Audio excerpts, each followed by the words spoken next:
नमस्कार दोस्तों। भारत निर्माण संघ के सभी group members, specially coordinators, admin सभी को मैं माधवानंद पनेरू, दिल्ली एनसीआर लोनी क्षेत्र से। दोस्तों, भारत नवनिर्माण संघ ये जो ग्रुप बना है, बहुत अच्छी और सटीक जानकारियां और हमारे हिंदू सनातन को जगाने के लिए, साथ साथ में हकीकत में जो प्रतिक्रिया हिंदुस्तान में अब तक हुई हैं वो सब यहाँ पर व्यक्त होती हैं। और मैं आभार करता हूँ इस ग्रुप को मेंटेन करते हुए, अच्छी चीज़ को लोगों के इंफॉर्मेशन का केंद्र बिंदु बनाने के लिए। स्पेशली जो भी सक्रिय लोग हैं, एडमिन महोदय, स्पेशली रवि नेगी भाई, रवि बेस्ट जी, मैं देखता हूँ बहुत अच्छे अच्छे लेख यहाँ पर बहुत गणमान्यों के द्वारा आते हैं। और अभी लगभग 10-12 दिन पहले दोस्तों एक बहुत मार्मिक, एक अध्यापिका स्नेहलता लता कौल सनातनी का आया था इसमें, और उन्होंने बहुत अच्छा दृष्टांत यहाँ पर पेश किया था कि why we should celebrate 14th November as a children day. Basically we know that this is famous and known as a children day, the birthday of honourable our first prime minister of independent India Jawaharlal Nehru ji. और आज हम सभी समझते हैं कि actually Jawaharlal Nehru जी के पिताजी मोतीलाल नेहरू जी, और उसके बाद अब तक ये करीब 4-5 पीढ़ियों से चलता आता हुआ एक कांग्रेस का खानदान और नेहरू परिवार, जिन्होंने इस हिंदुस्तान को राजनीति नहीं बल्कि परिवार नीति के तहत चलाया है। और ये अफगान गयासुद्दीन गाजी आदि के वंशजों के मूल रहे हैं। और बीच में उन्होंने हिंदुत्व को, ये समझ लीजिए कि बरगलाने के लिए अपने नेहरू नाम जैसे भी रखा। और इसमें जो तत्कालीन भारत के अंग्रेजों से की गुलामी से मुक्ति प्राप्त करने के लिए जितना भी जद्दोजहद 1857 से लेकर 1947 तक की क्रांतियां हुई, उसमें हमारे देश के बाल पाल लाल, ठीक, iron man India Sardar Patel आदि ने बड़े साम दाम दंड के बल पर पूरे रियासतों को एकजुट करके अंग्रेजों से लड़ करके हमारे वीर योद्धाओं ने, जितने भी बड़े बड़े उस समय के शहादत कर्मी, चंद्रशेखर आजाद, भगत सिंह, बटुकेश्वर, गुरुदेव, जितने भी लोग थे जिन्होंने देश को आज़ाद कराया, और गरम और नरम हर तरह के लोग, लेकिन स्पेशली इसका क्रेडिट जवाहरलाल नेहरू जी और गांधी जी अहिंसा के पुजारी के रूप में राष्ट्रपिता का नाम दे दिया गया। लेकिन ये सच है, बहुत सारे लेख आते हैं क्या देश राष्ट्रपिता जी के सिर्फ अहिंसा की लाठी से आया, ऐसा नहीं था।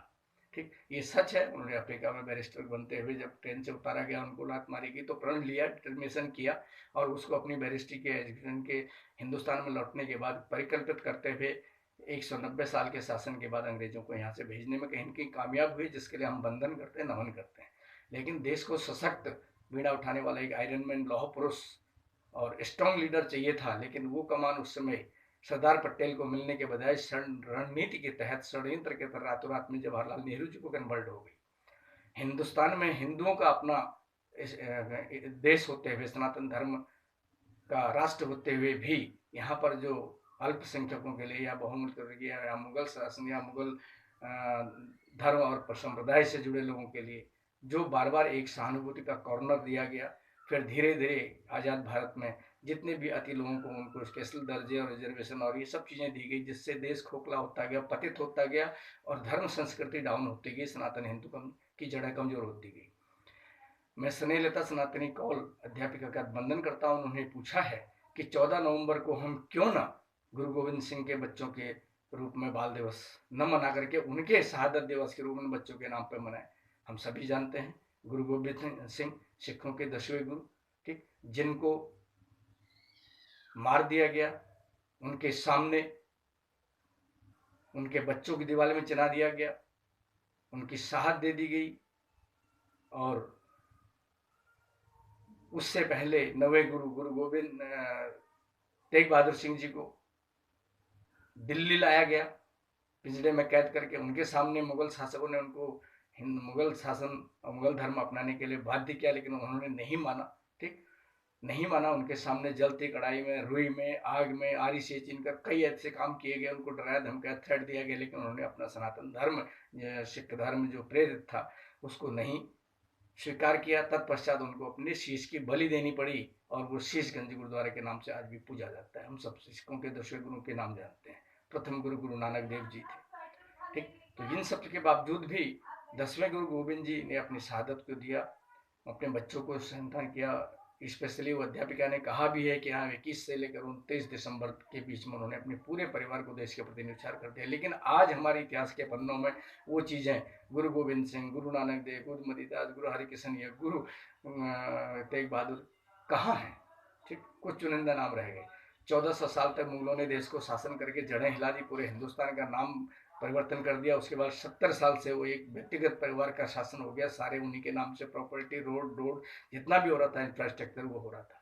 आज सनातनी हिंदू जग रहे हैं, कोशिश कर रहे हैं, एक सनातनी कोशिश के साथ साथ अपने अस्तित्व को खोए अस्तित्व को वापस किया जा रहा है, इतिहास को वापस पुनरावृत्त किया जा रहा है। महाराणा प्रताप, पृथ्वीराज चौहान, महाराजा शिवी, ठीक, और जितना भी शिवाजी महाराज, जितने भी लोग, रणथंभौर, मान सिंह, गुरु सिंह, कर्ण सिंह, जिन लोगों ने भी, राजा हरि सिंह, जिनने भी देश के प्रति इतना सम्मान व्यक्त किया, और हमारे चंद्रगुप्त विक्रमादित्य के वक्त का वो शासन और वो सोने की चिड़िया धीरे धीरे खोखली होती गई, पाश्चात्य के दबाव में आकर के, विदेशी आक्रांताओं के दबाव में आकर के।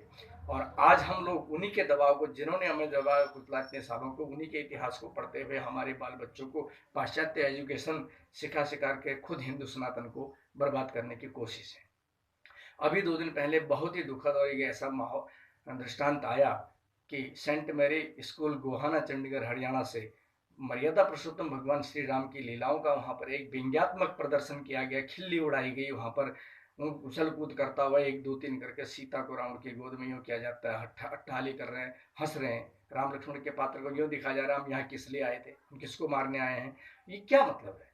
आप ये व्यंग्य देना चाह रहे हैं कि हिंदू सनातन और हिंदू के बच्चों और उनके आने वाली भावी पीढ़ियों को संस्कृति का कुछ पता नहीं है।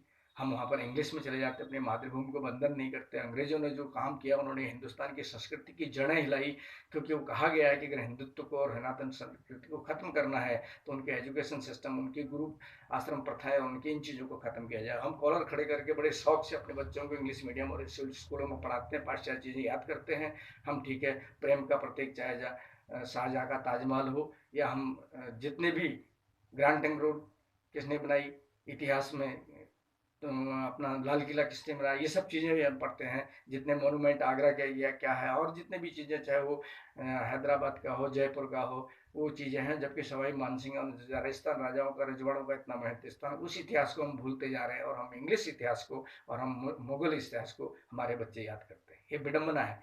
मैं विनती करता हूँ माननीय आज के देश के प्रथम लीडर महामना राष्ट्रपति रामनाथ कोविंद जी से, प्रधानमंत्री माननीय सम्माननीय नरेंद्र दास भाई मोदी जी से, जो देश के प्रति समर्पित हैं, न परिवार न कुछ, वसुधैव कुटुंबकम की फीलिंग के साथ वो जिए तो देश के लिए, और वो शरीर निर्माण भी करेंगे तो देश के लिए। उनको परमपिता परमात्मा का आशीर्वाद प्राप्त है। मेडिटेटर वासे सारे संतों और गुरु देवताओं को आशीर्वाद प्राप्त है, क्योंकि उन्होंने इस तरह का अपना को बनाया हुआ है। तो उन्होंने आचरण, उनका जो आचरण है, उनका जो व्यवहार है, उनकी जो मानवता है, वो किसी के इंडिविजुअल के लिए नहीं है, सबके उत्थान के लिए हमें समझने की जरूरत पड़ेगी।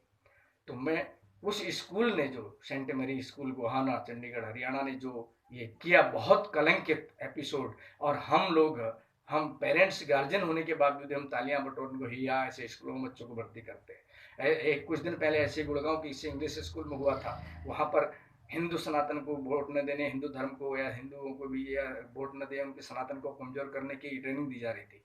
जगह जगह ये होता है। दुनिया भर के मुगलिक मदरसों में जितना भी आतंकवादी और ये सब पैदा हो रही, क्या चीज़ है, और उनके लिए कोई मीडिया, कोई चैनल, कोई ब्रॉडकास्ट, कोई गवर्नमेंट भी इससे एक्शन नहीं लेती। और आज बदहाल है हमारी ये दिल्ली, जो फ्री के राशन पानी और बिजली बिल के चक्कर में लोगों ने अपने आप को सरेंडर कर दिया। सरेंडर ये कर दिया कि घर की इज्जत भी खींच के हर रोड में खींची आने रही हैं आज की डेट में। अफसोस है ऐसे बुद्धि विवेक को, लोगों के स्वार्थ लिप्तता को और फ्री का खान पान के इस सिस्टम को, जिसके जरिए लोग 5-10 साल के लिए पद और राजनीति के धुरो पुरंदर बन जाते हैं, लेकिन वो देश को खोखला करते हैं और संस्कृति को, जड़ को हिलाते हैं। और हम लोगों को, आने वाली पीढ़ी को क्या होगा, इस बात को कल्पना किए बिना हम भाव में बह जाते हैं। तो मैं सभी जनता जनार्दन जनमानस से नमन करना चाहूँगा कि आत्म विवेक जगाएं और हकीकत में चीज़ों को परखें कि ये क्या हो रहा है। आत्ममंथन की ज़रूरत है। हम अपनी संस्कृति को बचाएं। सभी लोग कर्मठ होकर के अपने सनातन को, अपने पौराणिक इतिहास को, अपनी गुरु शिष्य परंपरा को, अपने एजुकेशन शास्त्र को, अपने दर्शन शास्त्र को, आज के साइंस से पहले हिंदुस्तान का कई सदियों से पुराना साइंस अपना रहा है। यहाँ पर सतयुग से लेकर त्रेता द्वापर कलयुग तक, चाहे वो सतयुग में महाराजा हरिश्चंद्र का संस्कार और उनका वर्णन और उनकी कर्तव्यपरायणता, उनकी जनता जनार्दन के प्रति यथा राजा तथो प्रजा, हम आदि मानते हैं सनातन हरिश्चंद्र के सत्यवादी रूप को। उसके बाद त्रेता में मर्यादा पुरुषोत्तम भगवान श्री राम के माध्यम से पुरुष दुनिया को मानवता का पाठ सिखाया गया, प्रेम व्यवहार और आपस में कर्तव्य निष्ठा का। और उसके बाद 16 कलाधारी त्रेता युग में भगवान श्री कृष्ण के द्वारा जो पैगाम दिया गया है कि कर्मण्येवाधिकारस्ते मा फलेषु कदाचन, तो हमें अपने कर्म धर्म बोध सब चीज़ से, अपने कर्तव्य से विमुख नहीं होना चाहिए, लेकिन अपनी संस्कृति को बर्बाद होने से बचाना चाहिए।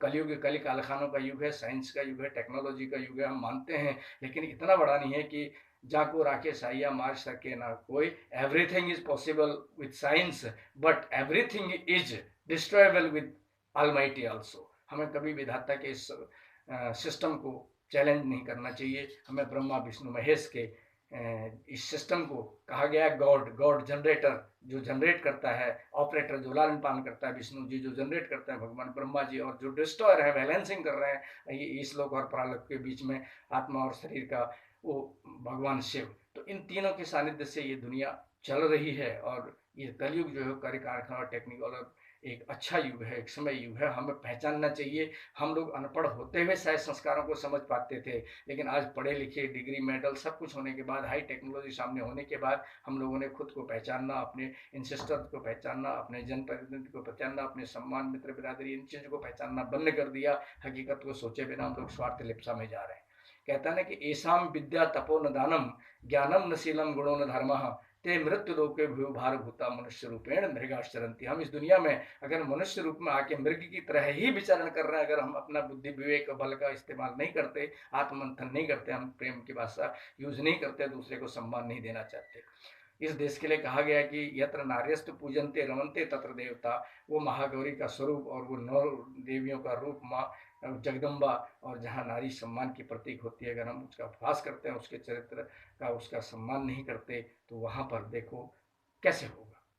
ठीक, और जहाँ इसका सम्मान होगा वहाँ देवताओं का रमण होगा। 33 कोटि देवी देवताओं की धरती, संस्कृति की पावन धरती, आज ग्लोबल वर्ल्ड हिंदुस्तान की तरफ उसकी संस्कृति को अपनाने में लगा हुआ है। पाश्चात्य में देखिए, इवन सऊदी अरब जैसे एक मुसलमान कम्युनिटी, मुसलमान कंट्री पे आज भगवान की मर्यादा पुरुषोत्तम श्री राम की वहाँ पर मंदिर की स्थापना हो रही है, हिंदू सनातन की स्थापना हो रही है। अमेरिका में जगह जगह भगवान प्रभुपाद कृष्ण की लीलाओं का प्रदर्शन जगह जगह होता है। साउथ में देखिए, कहीं भी देखिए, अदर एरियाज में देखिए, आप जगह जगह हिंदुस्तान की संस्कृति, हिंदुस्तान के सनातन की व्याख्याएं और हिंदुस्तान से मार्गदर्शन लिया और दिया जा रहा है। लेकिन हम लोग वहाँ पर फटे कपड़े और दुष्चरित्र और नंगा शरीर और फूहड़ता दिखाते हुए आगे अगर पाश्चात्य को नकल कर रहे हैं, तो विनाशकाली विपरीत बुद्धि का परिचय के इसके सिवा कुछ नहीं है। कहते हैं गिधर की जब मौत आती है तो वो शहर की तरफ भागता है। तो हमें ये सब चीज़ों को अंधाधुंध जा करके अपने संस्कृति, समाज, कलाचार, इन चीज़ों को छोड़ करके इनमें क्या रखा है ये करके इतना भी ज़्यादा एजुकेटेड और टेक्निकल और एडवांसमेंट नहीं होना है कि परमपिता वो आपदा, वो चाहे तो कहता ना कि प्रभु चाहे तत्काल, बलि चाहे बैकुंठ को भेज दिया पाताल, है ना। नर चाहे होता नहीं, प्रभु चाहे तत्काल, और बलि चाहे बैकुंठ को भेज दिया पाताल। हम लोगों की तृष्णाएं कामनाएं कभी पूर्ण नहीं होंगी, लेकिन हम ईश्वर हमें वो नहीं देखता जो हम मांगते हैं। ईश्वर हमें वो देता है जो हमारे जीवन में कामयाबी के मूल बिंदु है, जिससे हम अपने कामयाब हो सकते हैं। तो इसीलिए हम परमपिता परमात्मा के उस सिस्टम को, उस दुनिया को, उसके उस कृति को, और 84 लाख योनि के बाद जन्मे हुए इस मानव शरीर को, जो आत्मा अमर अजर है, शरीर परिवर्तित है, लेकिन शरीर का मोह करके अपने व्यवहार को ना बदलें, अपनी संस्कृति संस्कृति की रक्षा करें, अपनी आने वाली पीढ़ियों की रक्षा करें। और हम लोग जाति पाति में न बढ़ करके हिंदू सनातन और हिंदुत्व के गौरव को पुनर्स्थापित करें। और हमारी कोशिशें और हिंदुत्व के जागृत होने से बहुत सारी चीज़ें ठीक हो रही हैं, सही हो रही हैं। जो लोग बीच में विकृत होकर के चले गए थे वो भी वापस आ रहे हैं। और इसी तरह से हम जगे रहें और वाकई ये मैं भी स्तुति करूंगा कि हमें जिस तरह से हिंदुस्तान के सनातन इतिहास को बंद करके लोगों को डंप कर दिया गया, हमारे इतिहास को खराब कर दिया गया चाटुकारों ने, कम्युनिस्टों ने या बैक माइंडेड सेट के लोगों ने, हमें दोबारा उसको जगाने की ज़रूरत है, अपने सनातन को याद करने की ज़रूरत है। मैं मानता हूँ कि समस्त विश्व का अगर कोई प्रकांड एजुकेशन कंटिनेंट है तो वो south Asia continent, the India is among that. तो all the world is ready to accept the Indian mythology, Indian culture, and Indian religion, but we have to stand firmly on our concepts. So once again, Jai Hind, thank you, Jai Sanatan, Madhavan Paneru from Delhi NCR, and I pray all the Indians or the good citizens. Last में मैं यही कहूँगा कि तेरा मेरा का मतलब नहीं है, वसुधैव कुटुंबकम की भावना के साथ हमें अपने देश के गौरव को बचाना है, अपने संस्कारों को मेंटेन करना है। वंस अगेन थैंक यू, जय हिंद, जय सनातन धर्म।